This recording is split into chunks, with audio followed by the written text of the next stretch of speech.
I buried my son alone while my family celebrated across town. My sister texted, "Stop the drama. We need to talk urgently." She wants to use my dead son's $300K trust fund for her daughter's wedding, but they had no idea what I was planning. If you're watching this, subscribe and let me know where you're watching from. Let me take you back to how this nightmare began. 3 months ago, my Daniel lost his battle with cancer at 35.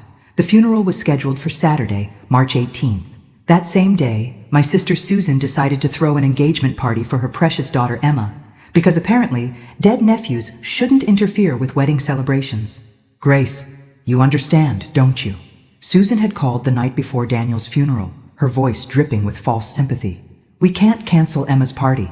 The country club is booked solid. Deposits are non-refundable." I stood in my kitchen, holding the phone with one hand and Daniel's favorite coffee mug with the other. The mug that said, "World's Best Son," a gift I'd given him on his last birthday when we still thought chemo might work. "Of course," I heard myself say, though my voice sounded like it belonged to someone else. "Family comes first." The irony wasn't lost on me, even then. So while I sat in the front pew of St. Mary's Chapel, watching Daniel's casket being lowered into the ground with exactly 7 people in attendance, myself, the pastor, 2 funeral home employees, his best friend Mike, his ex-girlfriend Sarah, and Mrs. Henderson from next door. Susan was clinking champagne glasses 20 miles away. 7 people.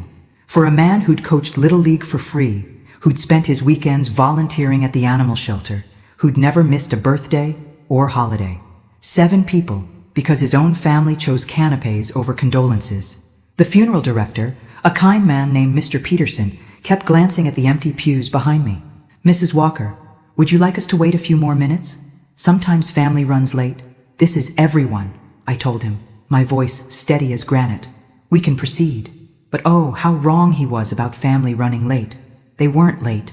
They were exactly where they wanted to be. That evening, I came home to 17 missed calls and 43 text messages. Not condolences, not apologies, just a digital avalanche of excuses about why Emma's party was more important than my son's funeral. Mom couldn't make it because of the party, but she sends her love. Emma. "So sorry, Grace, but you know how Susan gets when plans change." My brother Tom. "We'll visit the grave next week. Promise." My youngest sister, Carol. The only honest message came from Susan herself. "Grace, we need to discuss Daniel's estate. Call me Monday." Estate, not inheritance, not Daniel's final wishes. Estate, like my son was a piece of property to be divided and sold. I poured myself a glass of wine, Daniel's favorite red blend that we used to share during our Sunday dinners, and made a decision that would change everything. If my family wanted to treat Daniel's death like a business transaction, then I'd give them exactly what they deserved, but they'd have to wait to find out what that meant. Monday morning arrived with Susan banging on my front door at 7:30 a.m. She didn't even wait for coffee before launching into her agenda. "Grace, we need to talk about Daniel's trust fund," she announced, settling herself on my couch like she owned it. "Emma's wedding is in 6 months, and frankly, that money could make all the difference." I set down my coffee mug slowly, buying time to process the audacity. "Daniel's been dead for 3 days. Susan, and that's tragic, truly. But life goes on." She pulled out her phone, scrolling through what looked like Pinterest boards.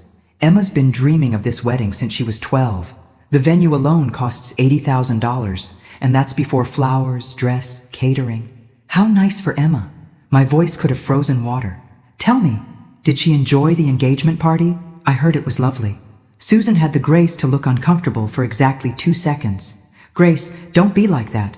You know we wanted to be there for Daniel, but sometimes life forces difficult choices."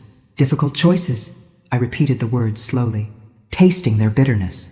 "Like choosing between burying your nephew and celebrating your daughter's engagement? That's not fair, and you know it." Susan's voice took on that whining quality I remembered from childhood. "The party was planned months ago.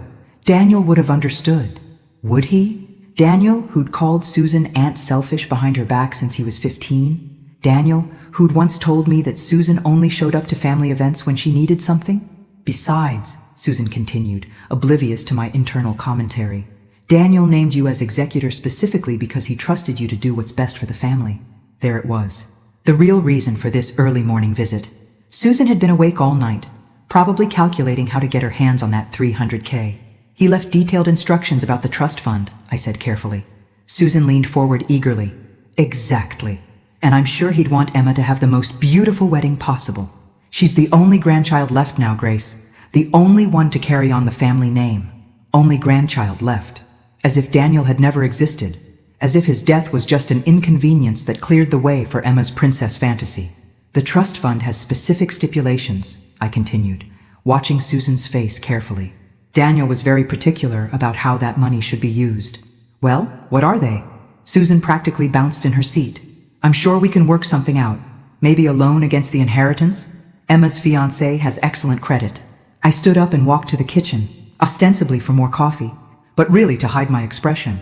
Susan's greed was even worse than I'd anticipated. The money is locked for 6 months, I called over my shoulder. Standard probate procedures. 6 months? Susan's voice cracked. But the wedding is in 6 months. Grace, you have to do something. Can't you petition the court? Speed things up? I returned with my coffee and sat back down, studying my sister's desperate face. She'd gained weight since I'd seen her last, probably from all those stress-eating sessions over wedding planning. Her highlights needed touching up, and there were lines around her eyes that expensive creams couldn't hide. Why is Emma's wedding so urgent? I asked innocently. Can't they wait a year or two? Susan's face went through several color changes. Well, they're very much in love. Young love can't wait, you know. How romantic. I sipped my coffee. And expensive, apparently. Grace, please. This wedding means everything to Emma, and to me. After everything I've been through with the divorce, seeing my daughter happy, Susan's eyes filled with crocodile tears. Everything she'd been through. Susan's divorce had been her own fault. Cheating on her husband with his business partner tends to have consequences. But somehow, in Susan's mind, she was always the victim. I'll consider it, I lied smoothly. Let me review Daniel's exact wishes and see what options we have. Susan brightened immediately. Really? Oh, Grace, thank you. Emma will be so thrilled. I knew we could count on you. As I walked her to the door, Susan turned back with an afterthought. Oh, and Grace? Maybe don't mention this conversation to the rest of the family yet. You know how they get about money discussions. Translation. Don't tell anyone else about the $300K until I figure out how to claim it all for myself. Of course not, I agreed, already planning exactly who I'd be calling first. That afternoon, I drove to Evergreen Memorial Gardens, where Daniel rested in a plot I'd chosen myself. The headstone wouldn't be ready for another month, but I'd placed fresh flowers and a small American flag. Daniel had served 2 tours in Afghanistan before the cancer diagnosis. Well, sweetheart, I said, settling onto the small folding chair I'd brought. Your Aunt Susan visited today. She sends her love and her invoices. The wind rustled through the oak trees overhead, and I could almost hear Daniel's laugh. He'd had the most wonderful laugh, deep and infectious, the kind that made strangers smile even when they didn't know what was funny. She wants your trust fund for Emma's wedding. Can you believe that? Your cousin, who couldn't be bothered to send a sympathy card, wants to wear a $15,000 dress bought with your money. I opened the folder I'd brought. Daniel's will and trust documents, along with the letter he'd written to me during his last week. Mom, the letter began in his careful handwriting. If you're reading this, then the cancer won. I'm sorry for leaving you alone to deal with our family. I know how they are, especially Susan. I've set up the trust fund with very specific instructions because I know she'll come sniffing around the money before my body's even cold. He'd known. Of course he'd known. Daniel had always been too smart for his own good. The $300,000 is meant for education and medical expenses for underprivileged children, the letter continued. I've already contacted the Children's Hospital Foundation and set up the framework. Susan will probably try to convince you that I'd want Emma to have it for her wedding. Don't believe her. I wouldn't give Susan $1 to save her life, let alone $300K for her daughter's princess party. I smiled through my tears. Even from the grave, Daniel was still protecting me from our family's greed. There's one more thing, Mom. I've given you full discretionary power over how and when the money is distributed. If our family gives you any grief about my final wishes, feel free to remind them that kindness during life earns consideration after death. They made their choices. Now they can live with the consequences. The letter was signed with a simple, "Love always, your son who knew better." I folded the letter carefully and placed it back in the folder. Daniel had given me more than just money. He'd given me permission to finally stand up to the family that had treated us both as afterthoughts for years. My phone buzzed with a text from Emma. "Aunt Grace, Mom told me the amazing news about Uncle Daniel's gift for my wedding. Can we go dress shopping together this weekend? I want to show you the one I've been dreaming about." The one she'd been dreaming about, while I was dreaming about my son coming home from his last chemotherapy session. I typed back, "We'll talk soon, sweetie." Another text came in immediately. "OMG, yes, I can't wait. This is going to be the most perfect wedding ever. Uncle Daniel would be so happy to see us celebrating life instead of being sad." Celebrating life, is that what we were calling it? I stood up, brushing grass from my skirt, and placed my hand on the temporary marker where Daniel's headstone would go. "Don't worry, sweetheart. I understand the assignment. Susan wants to play games with your memory?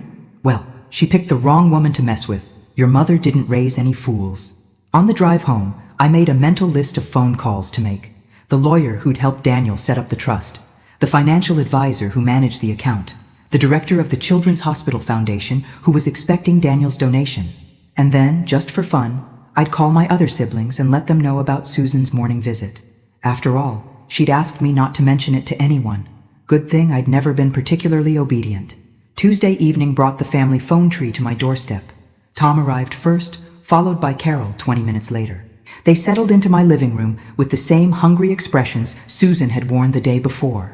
"Grace," Tom began, his car salesman voice in full effect. "Susan mentioned you might need help navigating Daniel's estate situation." How thoughtful. I offered them coffee, which they declined. Apparently, this was meant to be a quick intervention. Carol leaned forward with her practiced, concerned expression, the same one she'd used when convincing our mother to sign over power of attorney 3 years ago. "We just want to make sure you're not making any emotional decisions during this difficult time." Emotional decisions? Like burying my son without his family present? "What kind of decisions are you worried about?" I asked, genuinely curious about their strategy. Tom and Carol exchanged glances. Clearly they'd rehearsed this conversation.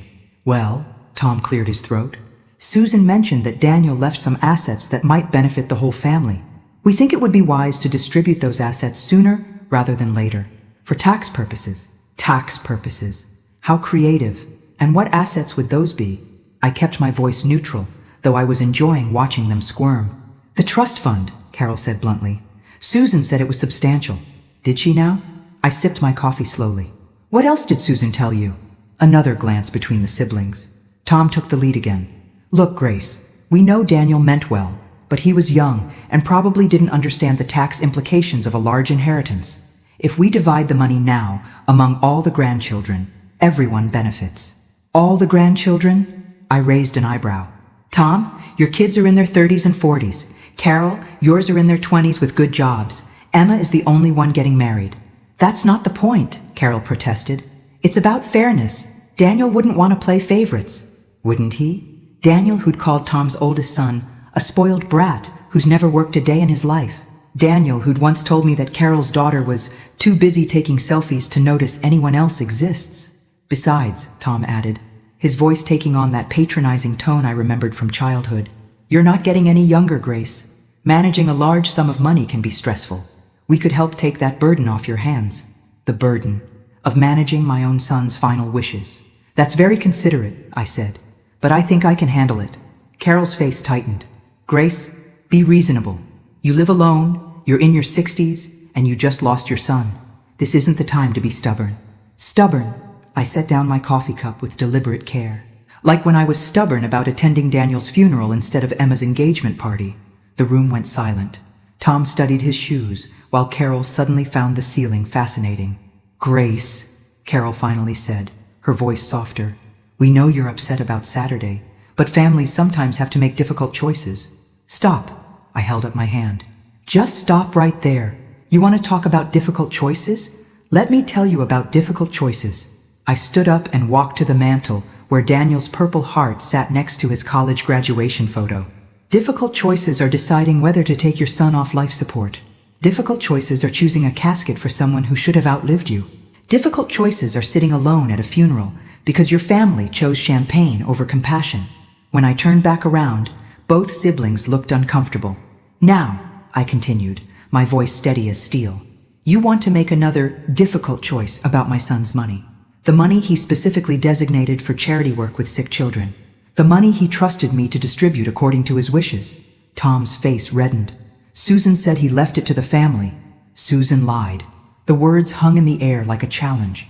Daniel left explicit instructions about that money, and not one penny was intended for weddings, vacations, or any other family expenses.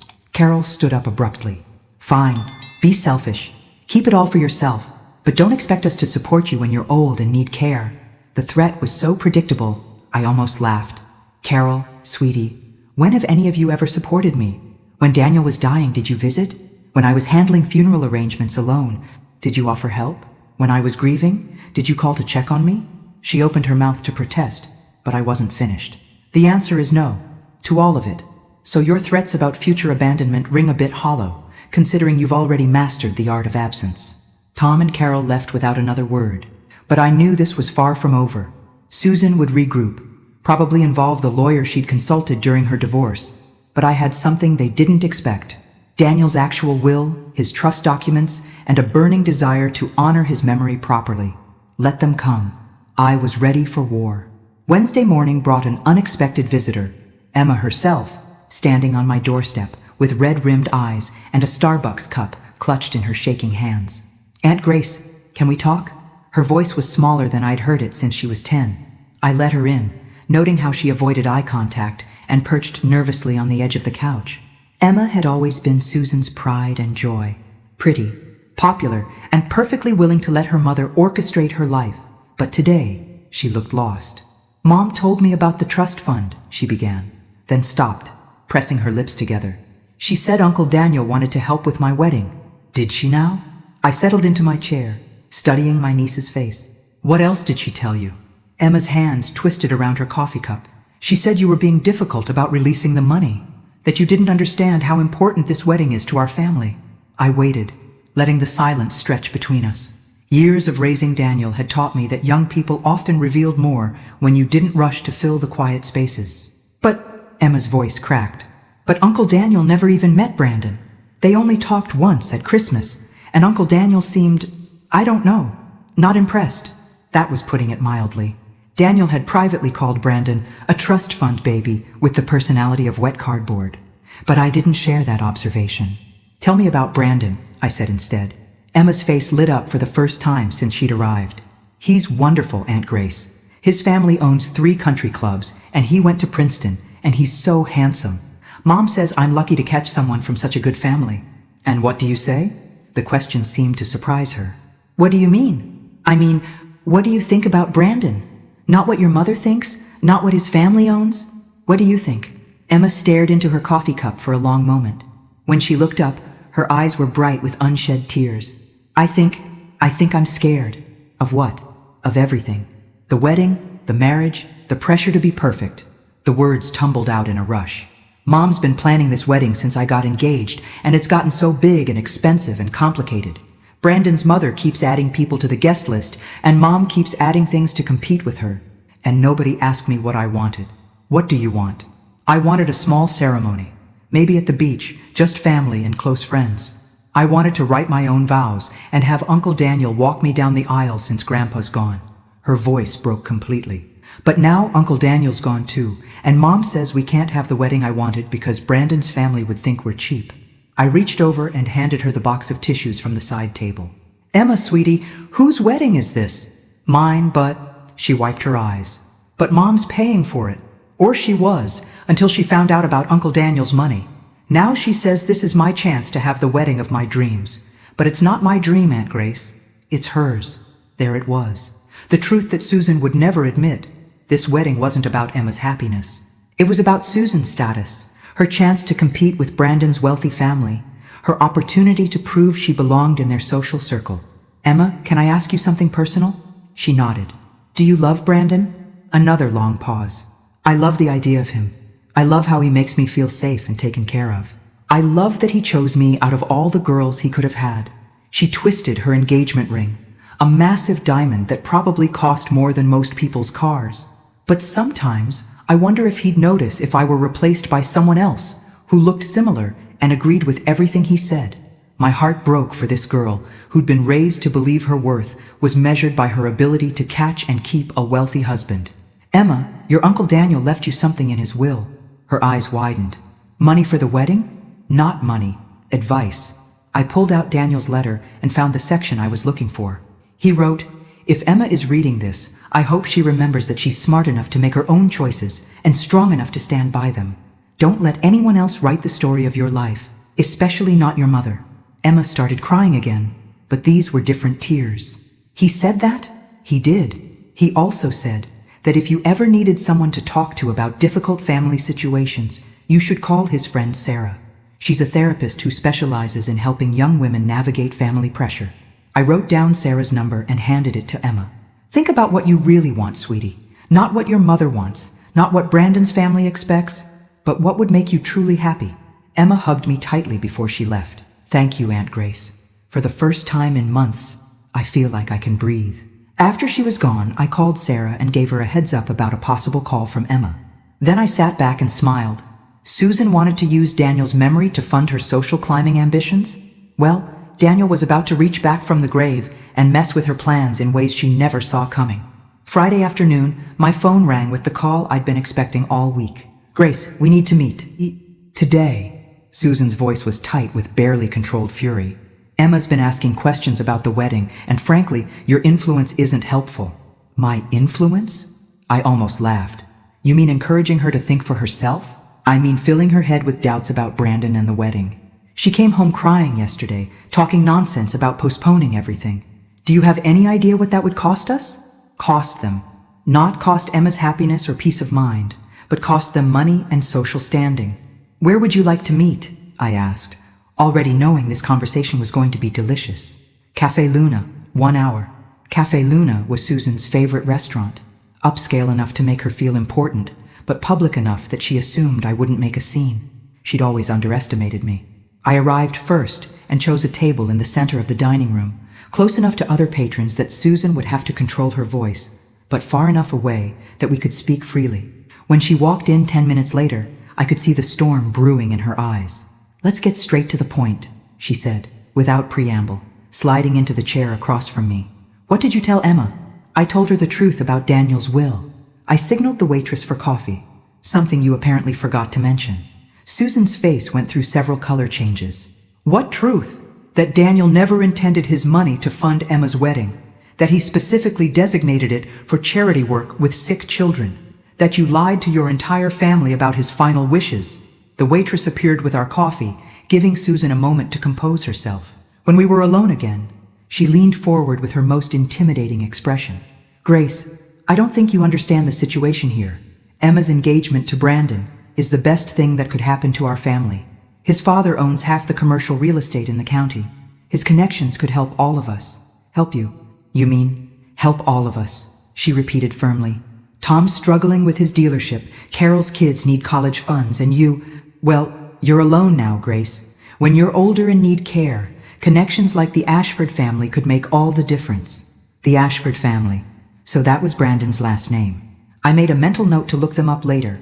"And all it costs is betraying my son's final wishes?" I sipped my coffee slowly. What a bargain. Susan's mask finally slipped. "Your son is dead, Grace. Nothing you do with that money will bring him back. But Emma's alive, and this wedding could secure her future." "Why can't you see that?"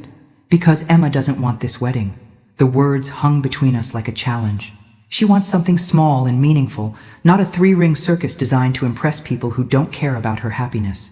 Emma wants what's best for her, even if she's too young to understand what that is. The Ashford family doesn't marry down, Grace. This is Emma's one chance to marry well, and I won't let your grief ruin it. My grief. I set down my coffee cup with deliberate care. "Tell me, Susan, what do you know about my grief? When did you last ask how I was holding up? When did you call to check if I needed anything? When did you show even the slightest interest in my well-being after losing my only child?" She opened her mouth to respond, but I held up my hand. "The answer is never. You've shown more concern about Daniel's money in the past week than you showed about Daniel during his entire illness. You couldn't even be bothered to attend his funeral. But you want to steal his legacy to throw a party." "I'm not stealing anything," Susan protested. "Family money should benefit the family. Then you should be thrilled to know that Daniel's money will benefit hundreds of families. Families with sick children who need medical care and educational support. Just like Daniel intended. Susan's eyes narrowed. You can't be serious. You're really going to give $300,000 to strangers instead of your own niece? I'm going to honor my son's wishes instead of funding your social ambitions. If you want a $100,000 wedding for Emma, then you figure out how to pay for it yourself. Susan stood up abruptly, her chair scraping loudly against the floor. Several nearby diners looked over with interest. This isn't over, Grace. Emma is my daughter, and I won't let you poison her against her own wedding. There are legal ways to challenge a will, especially when the executor isn't acting in the family's best interests. Try it, I said calmly. I'd love to explain to a judge why Daniel's aunt thinks she deserves his money more than the sick children he wanted to help. Susan stormed out without another word, but her threat lingered in the air. She was going to lawyer up, which meant I needed to do the same. Good thing Daniel had introduced me to the best estate attorney in the state during his final months. Sarah Matthews didn't just handle wills. She specialized in protecting them from greedy relatives. Let the real war begin. Monday morning brought Sarah Matthews to my kitchen table, her briefcase full of legal documents, and her expression grimmer than I'd expected. Grace, I need you to understand what we're up against, she said, spreading papers across my table. Susan hired Richard Blackstone. The name meant nothing to me, but Sarah's tone suggested it should. Should I be worried? Blackstone specializes in contesting wills, particularly when substantial amounts are involved. He's expensive, ruthless, and very good at what he does. Sarah pulled out a thick folder. He's already filed a preliminary motion claiming you're not competent to execute Daniel's wishes due to grief-induced mental distress. I laughed. I actually laughed. Mental distress? For wanting to honor my son's charitable intentions? Blackstone's argument is that no rational person would give away $300,000 to strangers while family members have legitimate financial needs. He'll paint you as a grieving mother making emotional decisions. And Emma's wedding dress is a legitimate financial need? Sarah smiled grimly. That's exactly what we'll ask the judge. But Grace, there's something else. Blackstone has requested a psychological evaluation. He wants a court-appointed psychiatrist to determine your mental capacity. The audacity took my breath away. Susan was literally trying to have me declared mentally unfit because I wouldn't fund her daughter's fairy tale wedding. Can they do that? They can request it. Whether the judge grants it depends on how we present our case. Sarah leaned back in her chair. The good news is that Daniel's will is ironclad. He was very specific about his intentions, and he had 2 witnesses, plus a notary. The bad news is that family challenges can drag on for months, even years. What do you need from me? Everything. Daniel's medical records showing he was mentally competent when he wrote the will. Documentation of his charitable interests while he was alive. Proof that he specifically chose the Children's Hospital Foundation. And Grace, Sarah's expression softened. I need you to be prepared for this to get ugly. Susan's already given statements to Blackstone's investigators about your erratic behavior since Daniel's death. What erratic behavior? According to Susan, you've become withdrawn, paranoid, and hostile toward family members who are only trying to help. She claims you've isolated yourself and made irrational financial decisions. I poured myself more coffee, my hands surprisingly steady.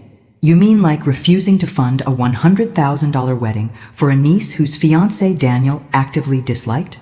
Exactly like that. But Blackstone will spin it differently. Sarah gathered her papers. I'm scheduling a meeting with Dr. Patricia Monroe. She's a geriatric psychiatrist who specializes in competency evaluations. If we're going to beat Susan to the punch, we need our own expert witness. After Sarah left, I sat in my quiet kitchen and wondered how my family had become such strangers. When had love been replaced by greed? When had Daniel's death become an opportunity instead of a tragedy? My phone buzzed with a text from Emma.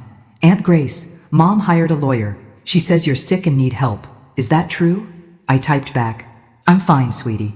Just protecting Uncle Daniel's wishes like he asked me to. 3 dots appeared, then disappeared, then appeared again. Finally, can I come see you this weekend? I need to tell you something important. Of course. Saturday afternoon? Yes. And Aunt Grace? I think I know why Mom's so desperate for this money.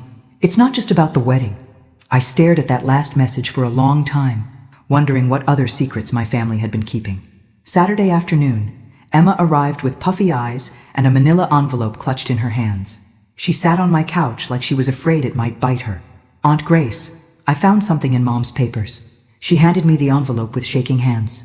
"I was looking for my birth certificate for the marriage license, and I found these in her desk. Inside were credit card statements, loan documents, and notices from collection agencies, all addressed to Susan Walker." "Emma, sweetie, I don't think I should be looking at your mother's private financial information. She owes $80,000 in credit card debt," Emma said quietly. "The house has a second mortgage she took out last year, and there's a notice about her car being repossessed if she doesn't make payments." I scanned the documents, my heart sinking with each page. Susan wasn't just greedy, she was desperate, financially drowning and seeing Daniel's trust fund as her life preserver. "There's more." Emma pulled out another set of papers. "Brandon's family isn't paying for anything. His mother told Mom that the bride's family traditionally handles all wedding expenses. Mom's been lying about their contribution." The pieces clicked into place. Susan had promised Emma a fairy tale wedding, probably assuming she could charm the money out of me through guilt and family pressure. When that failed, she'd turned to legal intimidation. "Emma, does Brandon know about your mother's financial situation?" "I don't think so. His family is very," she searched for the word, "traditional. They believe in proper social standing and financial stability. If they knew Mom was broke, they might question whether I'm suitable for their son. And how would you feel about that?" Emma was quiet for a long moment. "Relieved, maybe?" "Aunt Grace, I've been thinking about what you said, about what I really want. I called that therapist, Sarah, that Uncle Daniel mentioned." "How did that go?" "She helped me realize that I've been planning my mother's dream wedding, not mine, and that maybe I'm marrying Brandon for the same reason, because it's what Mom wants, not because it's what makes me happy." I set the financial documents aside and focused on my niece's face. "What would make you happy?" "I want to postpone the wedding. Take time to figure out if Brandon and I are really compatible, or if we're just going through the motions because it looks good on paper." Tears started flowing again. "But if I postpone, Mom will lose all the deposits, money she doesn't have." "Sweetie, your mother's financial problems are not your responsibility." "But she's my mom. I can't just let her drown." The loyalty was admirable, but misplaced. Susan had created this mess through years of overspending and social climbing. Now she was trying to drag Emma and Daniel's memory down with her. "Emma, what if there was a way to help your mother without sacrificing Uncle Daniel's charitable goals?" She looked up hopefully. "What do you mean?" "What if Daniel's foundation could hire your mother as a fundraising coordinator? It would be legitimate work with a real salary, and it would give her a chance to rebuild her finances honestly. Would she do that?" I thought about Susan's pride, her need to appear successful, her complete lack of experience in nonprofit work. "Probably not, but we can offer." Emma left that afternoon with a plan to talk honestly with Brandon about postponing the wedding and with Susan about alternative career options. I doubted either conversation would go well, but at least Emma was finally thinking for herself. That evening, my phone rang. Susan's name flashed on the screen, and I could practically feel the fury radiating through the device. "How dare you poison my daughter against her own wedding?" she screamed before I could even say hello. "Emma made her own decision, Susan. She's confused and grieving. She needs guidance, not some therapist filling her head with nonsense about independence. She needs to marry someone she loves, not someone who improves your social status." "You have no idea what you're talking about," Susan snarled. "Emma's wedding is her chance at a better life. Brandon's family has connections, money, influence, things that actually matter in the real world. Does Brandon know you're broke?" The silence stretched so long I thought she'd hung up. "I don't know what Emma told you," Susan finally said, her voice dangerously quiet. "But my financial situation is temporary. The wedding will solve everything. By bankrupting Daniel's charity? By securing Emma's future, something you apparently care nothing about." The call ended abruptly, leaving me with the distinct impression that Susan's legal battle was about to get much more personal. Tuesday morning brought an unexpected alliance to my doorstep. Tom and Carol stood on my porch, but their expressions weren't hostile this time. "Grace, we need to talk," Tom said, his usual salesman confidence replaced by genuine concern. "About Susan." I let them in, curious about this development. "We had coffee with Susan yesterday," Carol began, settling into the same chair she'd occupied during our previous confrontation. "She's not well, Grace, financially or emotionally." "Emma told you about the debt?" Tom nodded grimly. She owes money to people who don't accept payment plans. The kind of people who make house calls when you're late. That was news to me. Emma hadn't mentioned anything about dangerous creditors. How bad is it? I asked. Bad enough that she borrowed $15,000 from Tom last month, Carol said. Money he needed for his own business, and she asked me for another $10,000 yesterday. So, Susan's desperation ran deeper than credit cards and second mortgages. She was borrowing from family members who couldn't afford to lose the money. We came to apologize, Tom continued, and to ask for your help. My help? Not with money, Carol said quickly. With Susan. She's obsessed with this wedding, with getting Daniel's trust fund. She's talking about hiring private investigators to dig up dirt on you, about proving you influenced Daniel when he was sick. She's already hired Richard Blackstone. We know, and we think she's making a terrible mistake. Tom leaned forward. Grace, we were wrong about the trust fund. Dead wrong. Daniel's money should go where Daniel wanted it to go. But Susan's going to destroy herself fighting you. This was an interesting development. What do you want me to do? Talk to her, Carol pleaded. Make her understand that this legal battle will only make things worse. She can't afford Blackstone's fees, and if she loses, she'll owe him money on top of everything else. And if I refuse, then Susan will probably lose her house, her car, and her relationship with Emma. And Emma will blame herself for all of it. The manipulation was subtler this time, but still manipulation. They weren't asking me to give up Daniel's money. They were asking me to save Susan from the consequences of her own choices. I'll think about it, I said finally. After they left, I called Sarah Matthews and arranged to meet at her office. If Susan was escalating her investigation, I needed to know what she might find. Grace, is there anything in your past that Blackstone could use against you? Sarah asked, her pen poised over a legal pad. Any financial irregularities? Legal troubles? Mental health issues? Nothing significant. Daniel and I lived quietly after his father died. I managed my finances conservatively. Never had any legal problems. What about your relationship with Daniel during his illness? Did you have any disagreements about medical decisions? His will? His care? We agreed on everything. Daniel was very clear about his wishes. Sarah made notes. What about other family members? Did any of them express concerns about Daniel's mental state when he wrote the will? They barely visited when he was sick. Susan came twice, Tom maybe 3 times. Carol sent cards. The memory still stung. They didn't care enough to worry about his mental state then. Good. That helps our case. Sarah set down her pen. Grace, I have to ask. Are you absolutely certain you want to fight this? Blackstone's fees alone could drain a significant portion of the trust fund. Daniel trusted me to honor his wishes. I won't let his family's greed override his final act of charity. Then we fight. But I want you prepared for what's coming. Blackstone will attack your character, your judgment, your relationship with Daniel. He'll make you sound like a manipulative woman who influenced a dying man for her own purposes. What purposes? I don't get any money from this. That's what makes you dangerous to his case. You have no obvious motive except honoring Daniel's wishes. Blackstone will have to create one. I left Sarah's office feeling like I was preparing for war, which I supposed I was. That evening, Emma called with an update on her conversation with Brandon. He was not happy about postponing, she said carefully. He thinks I'm having pre-wedding jitters and that I should trust his judgment about what's best for our future. And what do you think? I think he didn't listen to a word I said about wanting to slow down and really get to know each other. He just kept talking about how disappointed his parents would be and how much money we'd lose on deposits. Sounds familiar. Exactly like Mom. Aunt Grace, I think I've been engaged to a male version of my mother. Progress. Thursday morning brought the shock that changed everything. I was reviewing trust fund documents when my doorbell rang. Standing on my porch was a woman I'd never seen before. Mid-30s, professional attire, carrying a briefcase. Mrs. Walker, I'm Jennifer Morrison, investigative journalist with the Tribune. I'd like to ask you some questions about the Ashford family. Brandon's family. Why would a journalist be interested in them? I'm not sure I can help you, I said carefully. I'm working on a story about charity fraud and tax evasion. The Ashford Foundation has been under federal investigation for the past 6 months. My blood ran cold. What kind of investigation? They've been claiming tax deductions for charitable donations that never reach the intended recipients. We're talking about millions of dollars over the past 5 years. Jennifer pulled out a tablet and showed me copies of IRS documents. The foundation's director is Brandon Ashford Sr.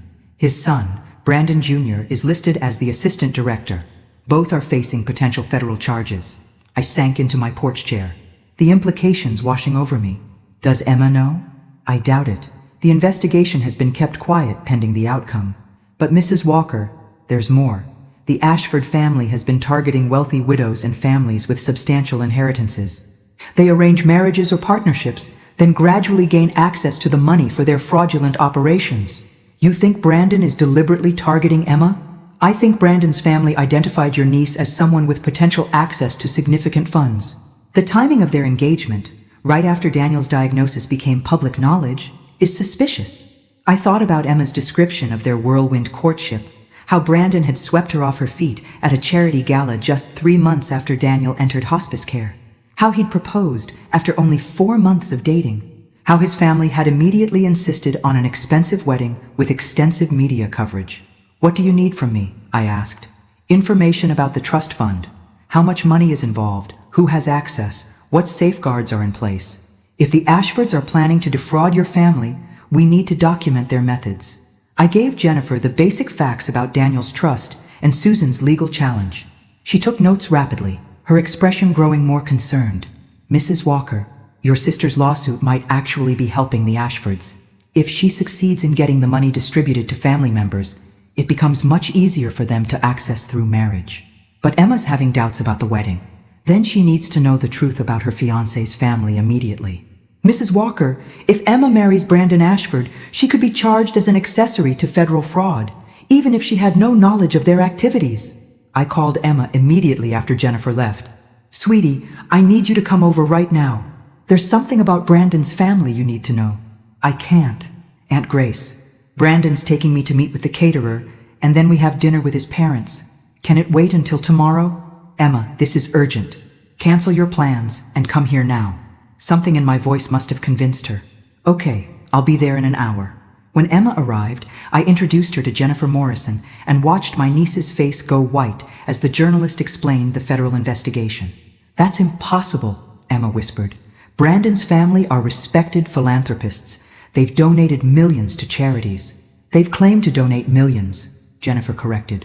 But the money never reached the intended recipients. It was funneled into offshore accounts controlled by the family. Emma looked like she might be sick. Brandon wouldn't be involved in something like that. Emma, I said gently, how much does Brandon know about Daniel's trust fund? Everything.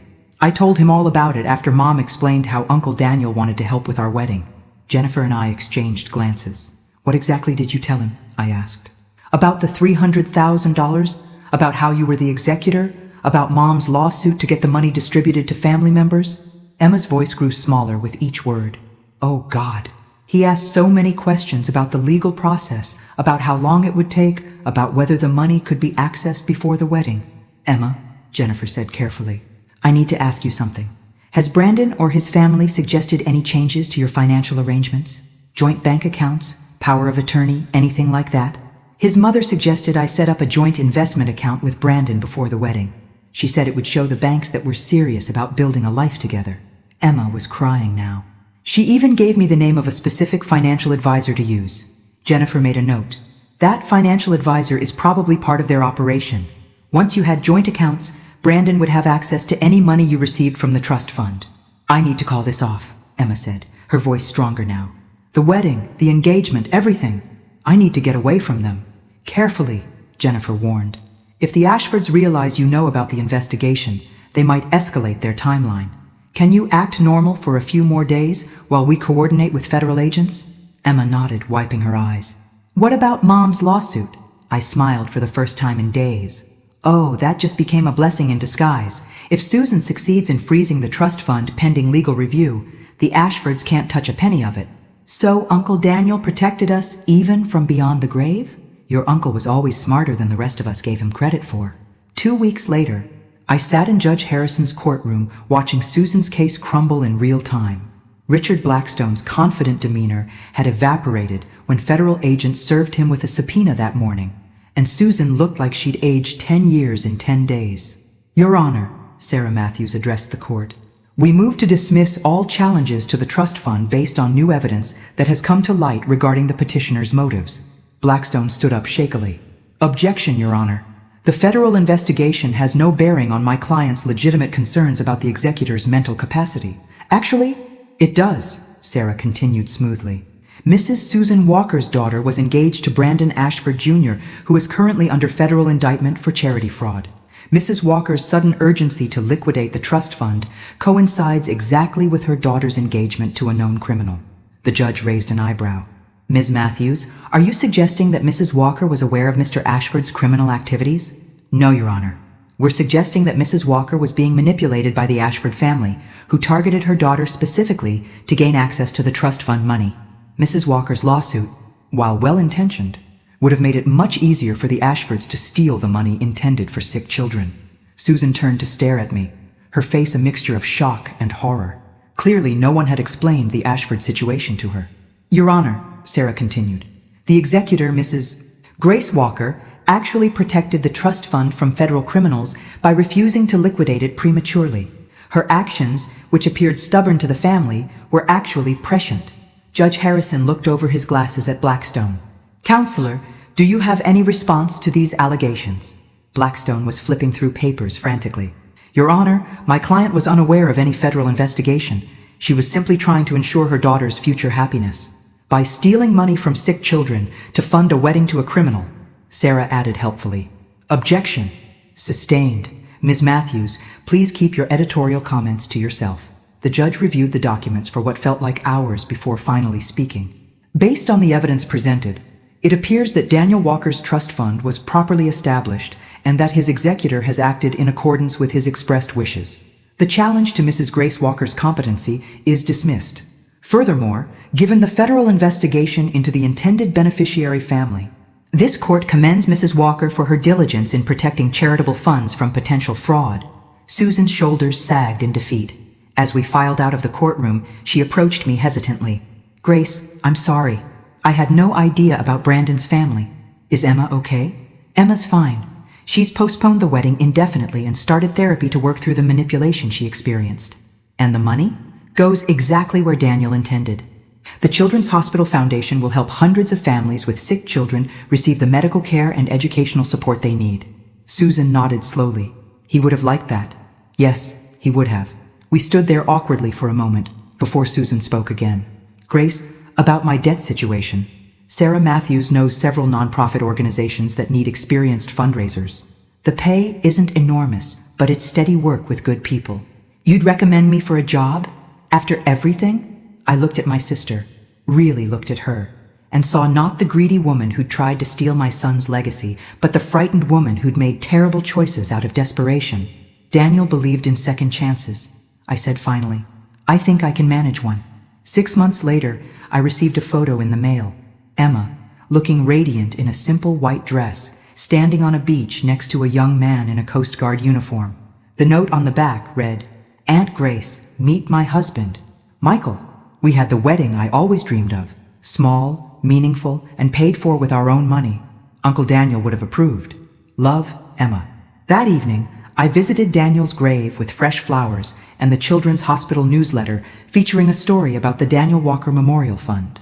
37 children had received medical assistance in just 6 months. Well, sweetheart, I said, arranging the flowers on his headstone. Your plan worked perfectly. The family learned some valuable lessons about greed and consequences. Emma found genuine love, and dozens of sick children are getting the help they need. The wind rustled through the oak trees. Thanks for listening.